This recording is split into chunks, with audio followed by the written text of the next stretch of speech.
नमस्कार साथियों, आज हम टॉपिक लेके आए हैं Indian ocean novel symposium working group meeting on maritime security IWG मार्सेक। आपको बता दें कि इस बार जो ये वर्किंग ग्रुप मीटिंग हो रही है मैरीटाइम सिक्योरिटी के ऊपर IONS द्वारा, इंडियन ओशन नावल सिंपोजियम द्वारा, ये इंडिया द्वारा होस्ट किया जा रहा है और ये दूसरी बार होस्ट कर रहा है इंडिया। पहली बार भी इंडिया ने, जब सबसे पहला मीटिंग हुआ था इसका तो 2008 में हुआ था, इंडिया ने ही किया था और इस बार भी इंडिया ही कर रहा है। ठीक है, ये सेकेंड टाइम इंडिया कर रहा है। ठीक है, इस बार आपको 13 IONS मेंबर नेशंस पार्टिसिपेट किए हैं। ठीक है, जिसमें आपको ऑस्ट्रेलिया, ठीक है, Bangladesh, France, India, Kenya, Mozambique, Oman, Russia, Saudi Arabia, south Africa, Sri Lanka, Tanzania and Thailand. ठीक है, इसके की पॉइंट्स यही है जो मीटिंग में आया है। इनमें बात हुआ है to uphold a safe and secure IOR। Indian ocean region को हम लोग सिक्योर करेंगे। ठीक है, इसके लिए सभी नेशन जो हैं प्रतिबद्ध हुए हैं। ठीक है, आपको पता है ये सिंपोजियम है। सिंपोजियम मतलब संगोष्ठी। ठीक है, कॉन्फ्रेंस भी होते हैं। कॉन्फ्रेंस मतलब होता है सम्मेलन।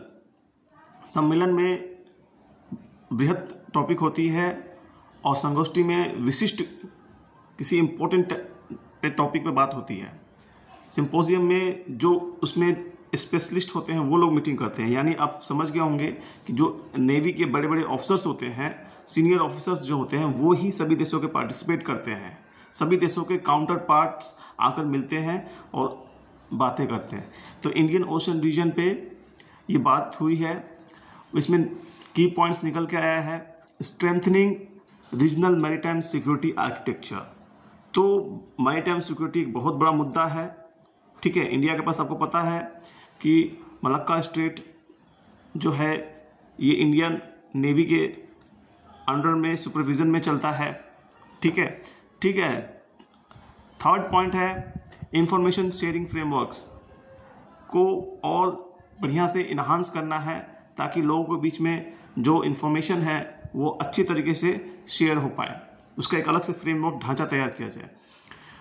फिर है एडवांसिंग MDA मतलब मैरीटाइम डोमेन अवेयरनेस।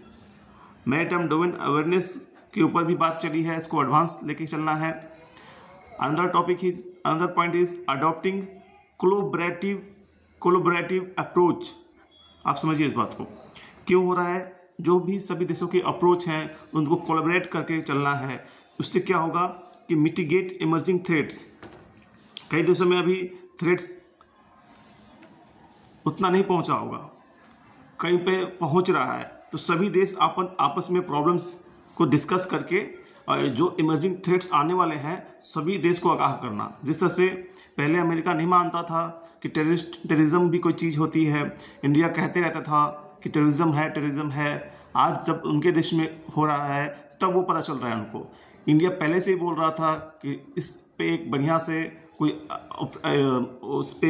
बढ़िया से अपना पाथ बनाया जाए, उसको टैकल करने के लिए कोई विश्वव्यापी कोई संगठन या कोई आयाम तैयार किया जाए। ठीक है, अगला पॉइंट है उसी प्रकार से यहाँ पर भी हम लोग कोलैबोरेटिव अप्रोच, जिससे हम लोग इमर्जिंग थ्रेट्स जो भी आ सकते हैं उसको हम लोग मिटिगेट करें।